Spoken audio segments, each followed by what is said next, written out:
The horse was defecating in my living room when my son called for the third time that morning. From my suite at the Four Seasons in Denver, I watched through my phone screen, champagne in hand, as Scout, my most temperamental stallion, knocked over Sabrina's Louis Vuitton luggage with his tail. The timing was divine, almost poetic justice. But before that glorious chaos, there was the peace I had spent a lifetime earning, the dream my late husband Adam and I had built from scratch, and the arrogance of a son who thought he could take it all away. 3 days earlier, my world had been quiet, beautiful, and mine. At 67, after 43 years of marriage and 4 decades as a senior accountant in Chicago, I had finally retired to the Montana ranch Adam and I had always dreamed of. He'd been gone 2 years.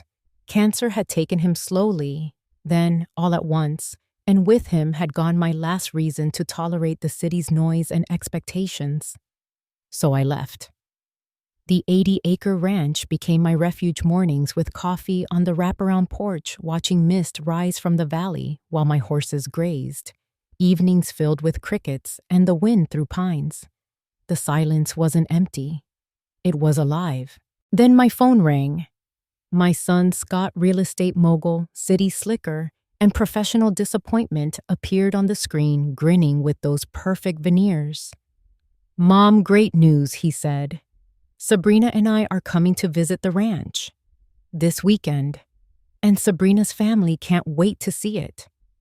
10 of us total." The pitchfork slipped from my hand. 10, I repeated, trying to keep my voice even. "You've got all those empty bedrooms," he said. "We'll make it a family gathering." Dad would have wanted that. His tone had that polished confidence I used to admire when he was young, before success made him cruel. He ended with the line that sealed his fate. "If you can't handle it, maybe it's time to move back to civilization. We'll take care of the ranch for you." He hung up before I could respond. I stood in the barn, phone in hand, feeling my blood turn cold. "Take care of the ranch for me." Adam's voice echoed in my memory. "Never underestimate our son's sense of entitlement, Gail." He'd said it jokingly once. I hadn't listened. But as thunder, my black stallion snorted from his stall. Something inside me clicked. "You're right, boy," I whispered. "They want authentic ranch life. Let's give them authentic ranch life." That afternoon, I called Tom and Miguel, my ranch hands, loyal men who had been with the property for 15 years. When I told them my plan, Tom laughed so hard I thought the phone would crackle. "It would be our pleasure, Mrs. Morrison," he said. Then I called Ruth, my best friend since college. "Pack a bag," she said. "Four Seasons has a spa special. We'll watch the show from Denver." And so Operation Authentic Ranch Life began. I stripped the guest rooms of all luxury out, went the Egyptian cotton in, came scratchy wool blankets and sandpaper towels. I reset the thermostat in the guest wing to 58 degrees at night and 79 during the day, citing old house quirks. I hid the Wi-Fi router in the safe, removed the good coffee, replaced it with decaf, and stocked the pantry with canned beans, powdered milk, and stale crackers. But the pièce de résistance was what I did Thursday night. Under Adam's framed photo, I whispered, "You said Scott needed to learn consequences. Consider this his graduate course." With Tom and Miguel's help, we led Scout, Bella, and Thunder right into the house. They were calm, almost complicit. A little hay in the living room, a few oats in the kitchen, and nature would handle the rest. By dawn Friday, the stage was set. I drove to Denver, leaving behind 3 horses, a sabotage thermostat, and hidden cameras streaming live to my phone. By the time Scott's BMW pulled into the driveway, Ruth and I were in plush robes, sipping mimosas and watching the feed. The convoy behind him was everything I'd imagined: SUVs, gleaming people in designer sunglasses, stepping out as if they'd arrived for a magazine shoot. Sabrina wore 5-inch heels. Her mother, Patricia, wore white linen pants. Her sisters and cousins clutched iced lattes. "God, it smells like manure out here," Sabrina said on camera. Ruth nearly fell off the bed laughing. "Oh, Gail, this is art." Scott found the spare key under Adam's old ceramic frog. He opened the door and the symphony began. Sabrina's scream could have shattered crystal.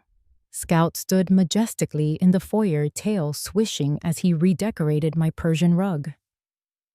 Bella was in the living room chewing on Sabrina's Hermes scarf, while Thunder sauntered in from the kitchen, knocking over the vase Adam had made for our 40th anniversary. "Mom, there are horses in your house!" Scott shouted when he finally reached me. What I gasped. Oh dear. They must have gotten out of the pasture. Tom and Miguel are out of town. You'll have to handle it, sweetheart. Just lead them back. Use the halters in the barn. They're destroying everything. Take deep breaths, honey. I'm sure you'll manage. Love you. I hung up and turned off my phone. Ruth raised her glass. To consequences, she toasted. For the next 3 hours, we watched as chaos bloomed like a field of wildflowers. Brett tried to grab Scout's mane and got sneezed on. Connor chased Bella with a broom and ended up cornered on the couch. Patricia's pristine linen pants met an unfortunate end. When Maria's boyfriend announced he'd go for a swim, Ruth and I leaned forward in unison. His scream when he saw the algae-filled swamp that had once been my infinity pool nearly sent us both to the hospital laughing. By nightfall, my uninvited guests were huddled in freezing rooms, wrapped in musty wool blankets, trying to sleep through the smell of livestock and the sound of horses investigating the pantry. I sipped champagne and checked the final note I'd left for them under the coffee maker. Welcome to authentic ranch life. Rooster crows at 4:30 a.m. sharp. Enjoy your stay. By Saturday morning, my phone was full of missed calls, texts, and one tearful voicemail from Sabrina. Your horses are monsters, Gail. The house smells like a barn. Ruth replayed it twice, giggling like a teenager. At 5:12 a.m., the live feed showed Scott trudging through the yard in an unbuttoned designer shirt, dragging a feed bucket and cursing under his breath. They're city people, Ruth said, sipping her latte. They don't even know horses poop every 20 minutes. I leaned back satisfied. They wanted rural authenticity. I'm just a generous hostess. By midday, the novelty had worn off for them. The thermostat battle began. Sabrina's mother wrapped in 3 scarves, while her sister fanned herself with a magazine. The Wi-Fi search came next. I watched Scott pull cables, check outlets, and finally bang the router cabinet in frustration. No internet. Patricia groaned. How are we supposed to post this nightmare? Maybe just experience it, I muttered at the screen. Then came the coffee incident. Sabrina discovered the decaf switcheroo. It's like drinking dirt, she wailed. Scott's cousin Brett found the powdered milk and nearly gagged. My ranch hands deserved Oscars for this level of mischief. By sunset, my uninvited guests had moved from mild irritation to open warfare. We'll leave first thing tomorrow, Patricia declared. This place is uninhabitable. But fate, or rather the sprinkler system, had other plans. See, I'd forgotten to mention one final adjustment I'd made before leaving. The irrigation timer still followed the old schedule Adam had set, 300 a.m. sharp, every zone at once. The system hadn't been used all week due to the dry spell. When it finally roared to life, the pressure was spectacular. The cameras caught it perfectly. Scott's luxury SUVs, gleaming under the porch lights, were suddenly blasted by icy water from all sides. In the chaos, someone screamed. Someone else slipped on the mud. The horses, startled by the hissing sprinklers, galloped around the yard in majestic panic. Ruth almost choked on her mimosa. Gail, she gasped between laughs, you're going straight to heaven for this. After a very long confession. By morning, the house looked like a war zone. Muddy footprints, overturned suitcases, a faint smell of hay and regret. The guests loaded into their soaked vehicles, muttering like a defeated army. Scout watched from the porch, chewing on what appeared to be Sabrina's cashmere wrap. Scott called one last time before leaving. Mom, we're done. We're heading back to Chicago. I hope you're happy. I smiled. More than you can imagine, sweetheart. When I returned Sunday evening, the ranch was quiet again. The air smelled of pine and freedom. I thanked Tom and Miguel with cash bonuses that made them grin like bandits. You think they'll come back? Tom asked.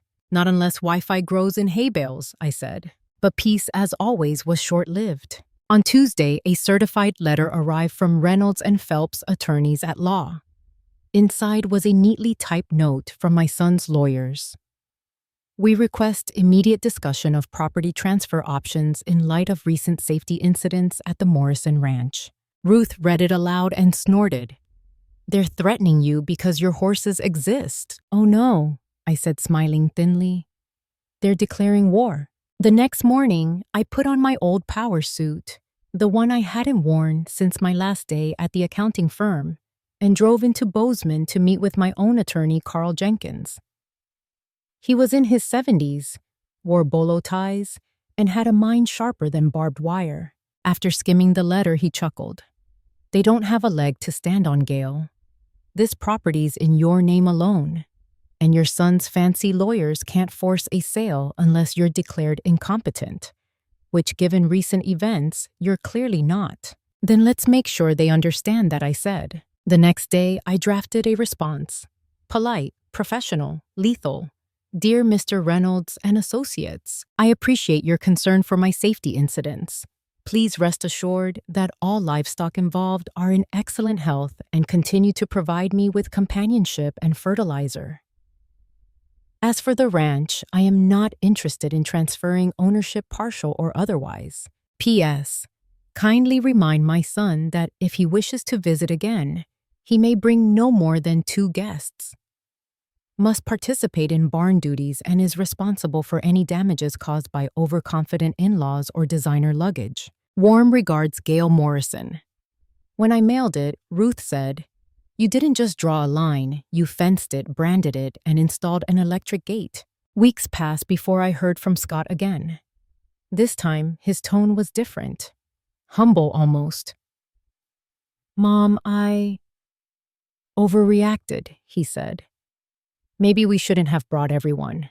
Maybe, I replied. He sighed. Can I come back? Just me. No crowd.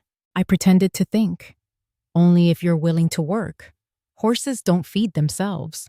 Deal, he said quickly. And that's how 3 months later, I found myself standing beside my son in the cold morning light, handing him a pitchfork. He looked ridiculous in borrowed boots, but his face softened when thunder nuzzled his shoulder. He's calmer than I expected, Scott said. They respond to energy, I told him. The calmer you are, the more they trust you.